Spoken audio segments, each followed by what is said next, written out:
noches, edición número 429 de Entre Ustedes y Nosotros. Buenas noches, Osvaldo Pérez San Martino. Bueno, hoy tenemos un invitado muy especial que nos exime de todo tipo de editorial que podamos hacer, porque él realmente es periodista, ¿no? Como a veces algunos amigos, por caso Daniel Musching, nos felicitan el Día del Periodista, que para nosotros es todo un halago, más allá es un halago porque evidentemente uno ha tenido siempre un enorme respeto por todas las plumas del periodismo argentino, ¿no?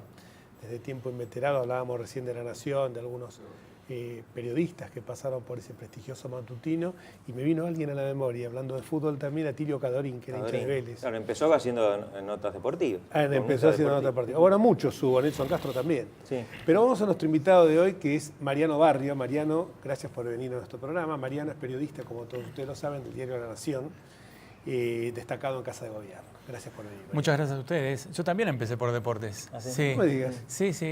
Yo en el año 88-89 estaba en la sección de deportes del diario como colaborador.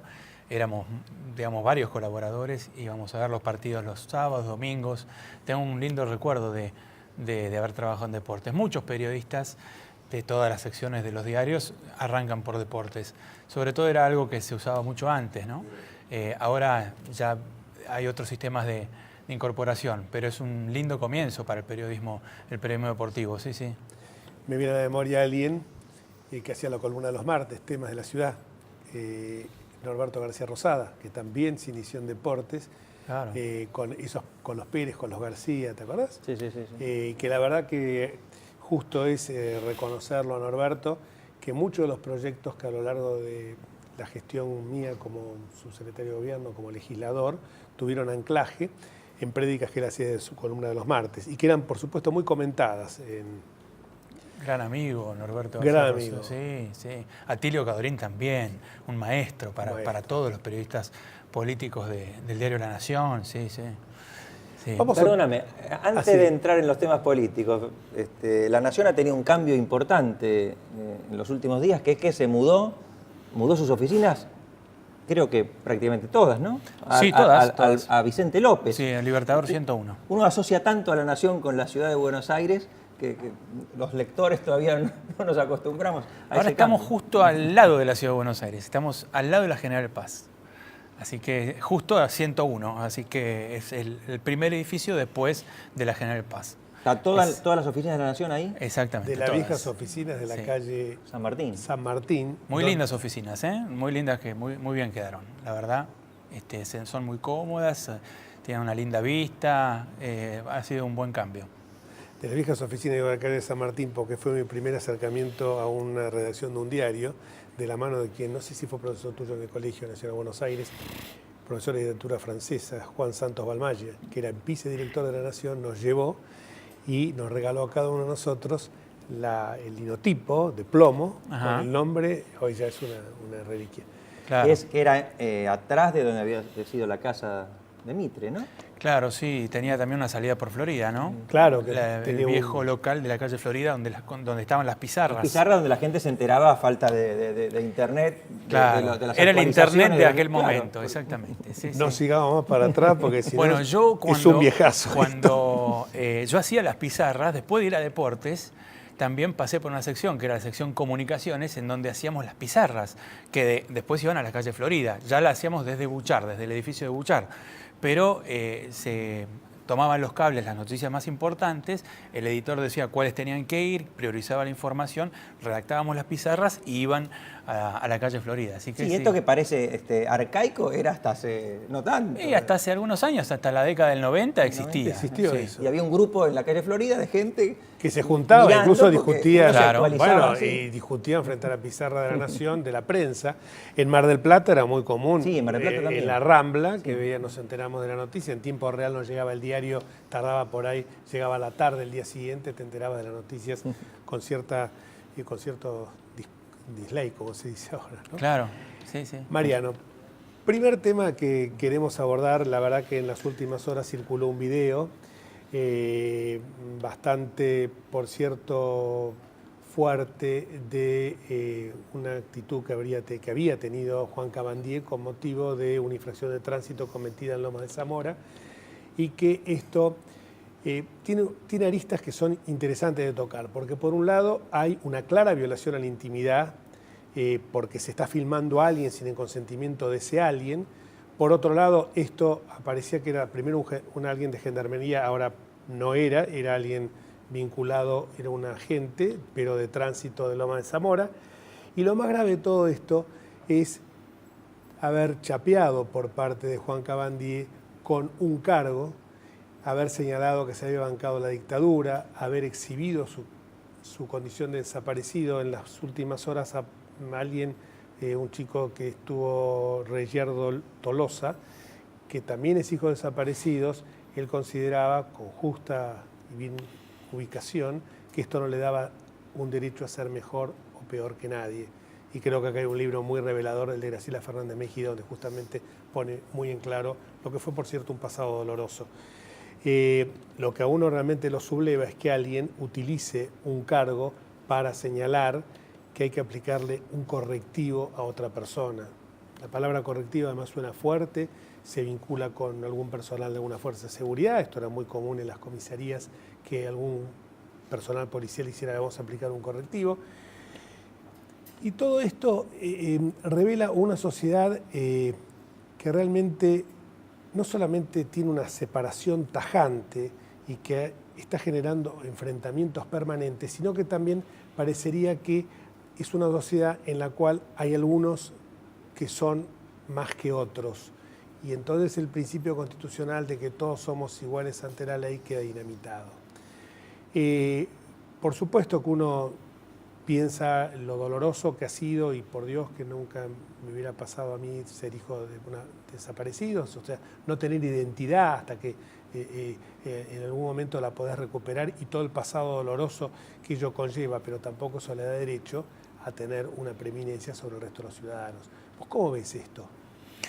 Bueno, lo veo como una expresión de la manera en que se mueve el poder. Es una muestra del modo en que se mueve el poder y más el poder kirchnerista, ¿no? Acá se habló de abuso de autoridad, abuso de poder. Hubo una denuncia en el día de hoy de diputados del PRO y de algunas otras fuerzas políticas por abuso de autoridad, justamente. Y creo que esto, como vos decís bien, se filmó. Ahora, este tipo de despidos, de echar gente, echar empleados porque no están de acuerdo, correr, marginar, se vio durante estos 10 años en la Casa de Gobierno, de desplazar funcionarios, de gobernar con los que más amigos son y los que más se asemejan a mis ideales o a mis ideas políticas. Está bien, a nadie, digamos, se le puede negar, siendo funcionario, designar los hombres de su confianza, pero cuando existen, digamos, existe en el Estado personal de planta permanente, que son los que por lo general llevan adelante toda la tarea, digamos, ejecutiva de papeleo en el Estado, muchas veces se los ha corrido, se los ha perseguido, y esto ha pasado mucho. En la Casa Rosada hay muchísimos ejemplos.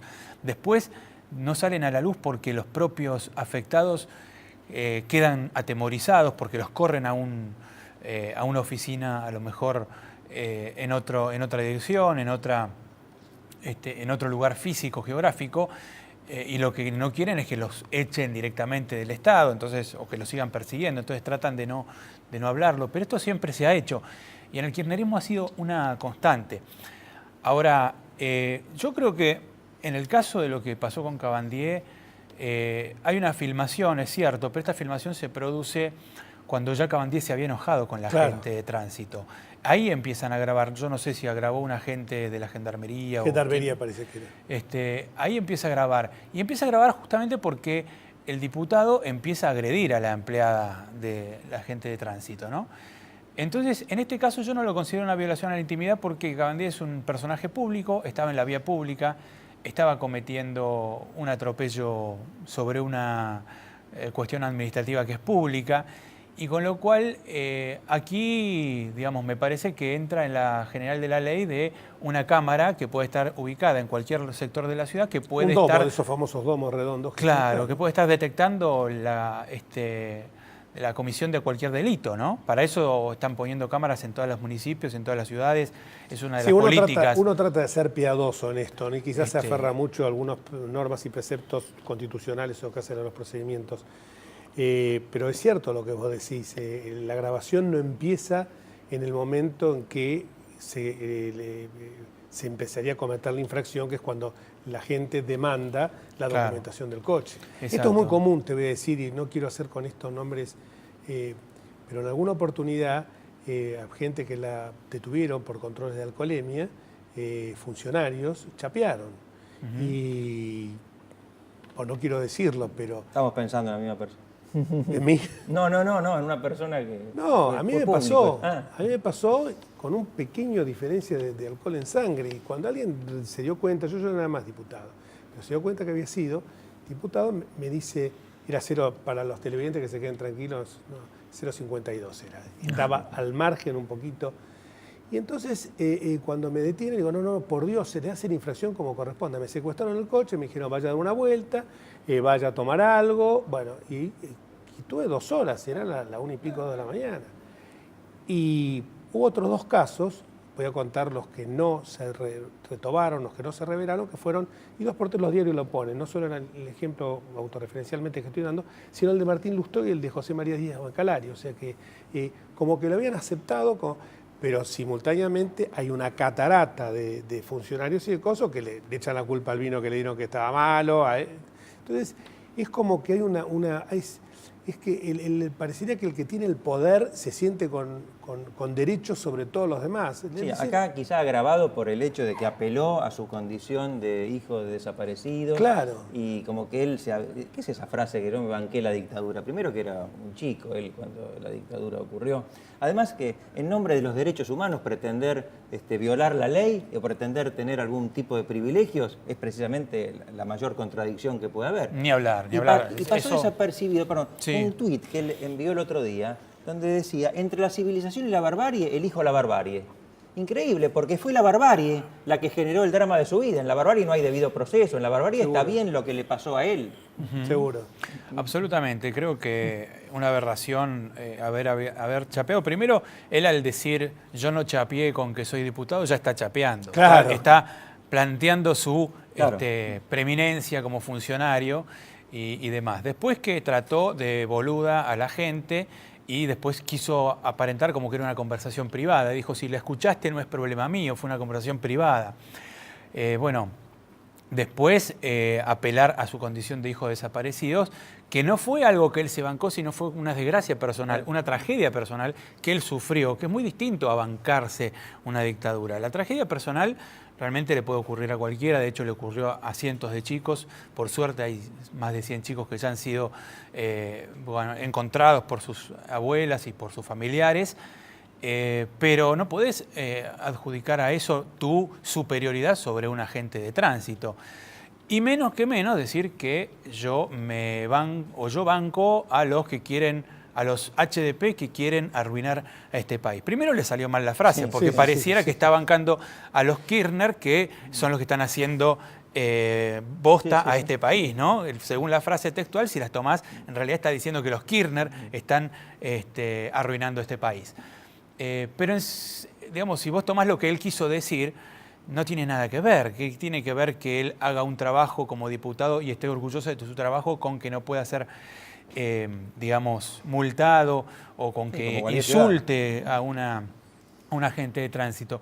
Pero lo más grave es lo del correctivo. Lo más grave es el pedido de una sanción porque está utilizando su cargo público, su poder, su autoridad para sancionar a una empleada que cumplió con su trabajo, que cumplió con su deber, que hizo respetar la ley o que pretendió hacerlo.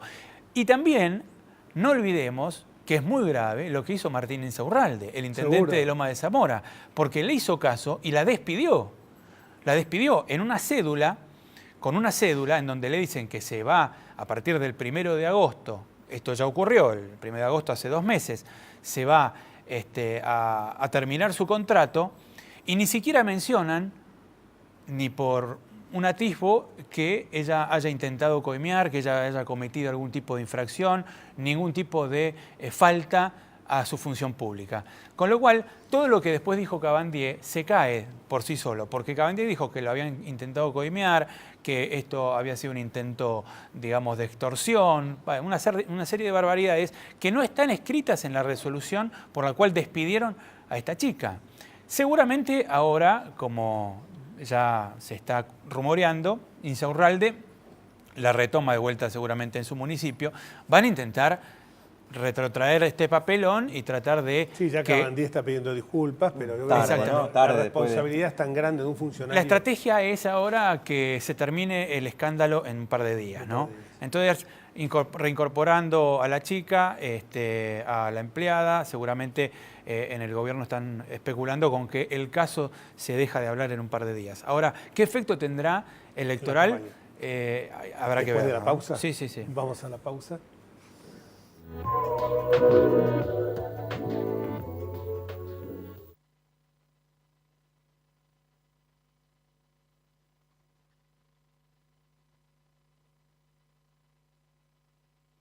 Vivimos en un mundo que necesita minerales.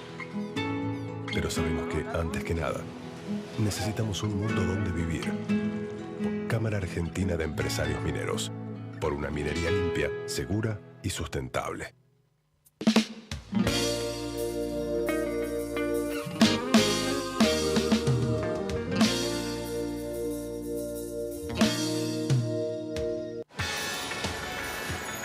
¿Sabías que podés hacerte controles de salud gratuitos en los hospitales públicos de la ciudad y en cualquiera de los centros de salud y acción comunitaria que están en los barrios?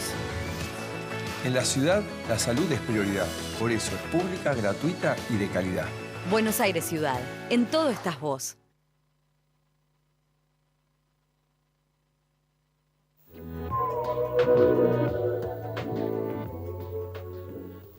Quiero aclarar, porque estábamos comentando en la pausa, que me hicieron una contravención por aquel hecho que había reseñado previamente y que, por supuesto, acaté la decisión que había tomado en ese momento la justicia de la Ciudad Autónoma, como no podía ser de otra manera. Vamos a los efectos de esto y también hablar un poco de las elecciones, de la enfermedad de Cristina, que gracias a Dios se está restableciendo satisfactoriamente, y bueno, y las cuestiones que se vinculan también de cara al 2015. Así es. Mira, a Martín Insaurralde no creo que le afecte mucho electoralmente, yo creo que puede llegar a tener un pequeño desgaste. De todas maneras, creo que la elección ya en la provincia de Buenos Aires está muy definida, hay entre 8 y 10 puntos a favor de Sergio Massa. Habrá que ver si hay algún efecto con la enfermedad de la presidenta. Dicen que la enfermedad de la presidenta achicó la diferencia entre Massa e Insaurralde. Ya venía levantando la imagen de la presidenta en los últimos tiempos, antes de su internación. Pero no va a alcanzar para reducir a tanto que, bueno, se genera algún tipo de paridad. En cuanto a Cabandier, me parece que el electorado de Cabandier y de Filmus es un electorado muy cautivo, muy fijo. No creo que lo desgaste tanto porque aquel que vota al kirchnerismo lo vota aunque le presenten cualquier tipo de prueba en contra de los candidatos.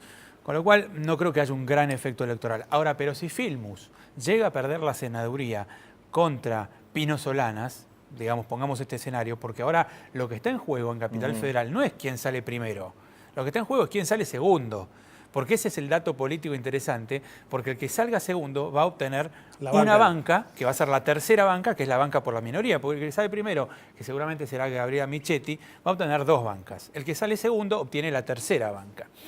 Entonces ahí está el duelo en Capital Federal y está la incertidumbre. Si Filmus llega a perder la banca, seguramente que le van a echar la culpa a Cabandier, porque van a aducir ya hoy Filmus y Jorge Tayana, que es el candidato a legislador porteño, estaban, me decían, muy enojados, con muchos disgustos con Cabandier, porque le había, digamos, arruinado la campaña que venía, en cierto modo, bastante tranquila para Tayana, que tenía alguna expectativa en cosechar y pescar votos en el sector kirchnerista y en algún sector progresista, ¿no? Pero si Filmus llega a perder la banca de senador, seguramente el pase de facturas contra Cabandier va a ser muy complicado. Ya que sos periodista acreditado en la Casa de Gobierno, te quería preguntar cómo está repercutiendo la enfermedad de la presidenta y y su reemplazo por vudú, porque parece que lo tienen escondido, le cancelan actos. ¿Físicamente él está en la Casa de Gobierno o está en algún otro lugar? No, físicamente Vudú está trabajando en el Banco Nación, un despacho que tiene acondicionado en el Banco Nación desde que Cristina se operó de la tiroides. Es cierto, la presidenta ya está en Olivos y está mejor. Dicen que ya ha recibido a Carlos Zanini, secretario legal y técnico, a Oscar Parrilli, breves reuniones, ya la conectaron un poco con las noticias, con la realidad, ya está dando algunas directivas dentro de la residencia presidencial de Olivos. Esto ocurrió entre el día de ayer y el de hoy. Antes de estos 2 días estaba completamente aislada, ni siquiera los funcionarios podían entrar en el quirófano primero o en la sala de terapia intensiva y después en la habitación común que tuvo en el Favaloro.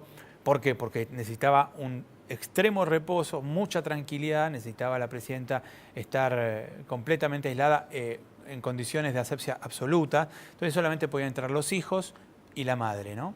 Por un par de días no dejaron entrar a la hermana porque había tenido algunas discusiones con los médicos. Después sí le habilitaron la entrada. La hermana médica. La hermana es que es médica.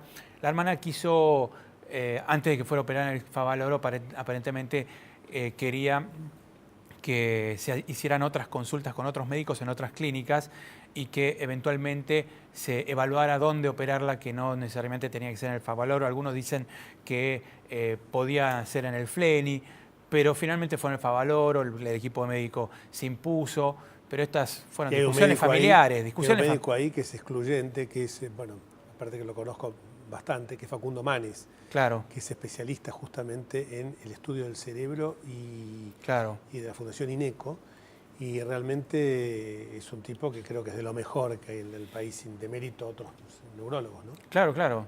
Bueno, pero discusiones familiares. Ahora la presidenta está desde su residencia presidencial de Olivos, está dando algunas directivas. El hombre que gobierna es Carlos Zanini. Eso te quería preguntar. ¿Quién toma la decisión? Carlos Zanini en diálogo con Máximo Kirchner y Cristina. Ya Cristina entre ayer y hoy ya empezó a tomar algunas decisiones o a empezar a decir algunas cosas que hay que hacer. No va a hacer esfuerzo la presidenta por un tiempo largo. Seguramente no deambulará, no caminará mucho, va a tener al menos 30 días de reposo, seguro. Y a Vudú la idea es mostrarlo lo necesario, lo indispensable, y que la cara visible del gobierno sea, de alguna manera, se reparta entre varios funcionarios, como el mismo Zanini, Juan Manuel Abal Medina, que salió mucho en la semana pasada, seguramente esta semana también, Florencio Randazzo, muchos actos públicos, mucha presencia simbólica de varios funcionarios, para que no sea solamente Vudú el actor. Y también algo curioso, desde la clínica, antes de ser operada, Cristina dijo que sea Daniel Scioli también una de las caras visibles del gobierno. De hecho, Scioli ha tenido intervención en lo que pasó con Cabandier, hizo algunas declaraciones al respecto, fue el que en el día de ayer, lunes, habló de que él iba a hablar con Cabandier y con Insaurralde, en fin. Hizo declaraciones que no hicieron ningunos otros funcionarios del gobierno sobre el tema Cabandier. Con lo cual Scioli también está en este mapa de plan de sustitución de la figura de la presidenta, ¿no? ¿Es el heredero? Es una pregunta interesante. Para muchos hombres del kirchnerismo, ya por una cuestión de resignación, Scioli deberá ser el heredero, así se dice. Para otros, que son, digamos, los más radicalizados, hablo del ala Carlos Zanini, la Cámpora, tienen dudas y quieren jugar con un candidato a gobernador que sea visto como el hombre de Cristina, que sea que sea candidato a presidente, que sea el gobernador de Entre Ríos, Sergio Uribarri, que Sergio Uribarri sea candidato a presidente, por lo menos en el primer tiempo empezar a alargarlo como posible candidato. Ya le hicieron un par de actos en la Casa Rosada con el tema Botnia, UPM, que estuvo al lado de Héctor Timerman, empezar a instalarlo públicamente para ver cómo camina. Ahora, si no funciona la candidatura de Uribarri, ahí hay una discusión en el gobierno. Algunos dicen, bueno, nos tenemos que resignar a Scioli, Ya te digo, los ministros que son del peronismo, hablo de Randazzo, Alac, todos esos dicen vamos directamente con Scioli, no juguemos con Uribarri, que nos puede salir igual que Insaurralde.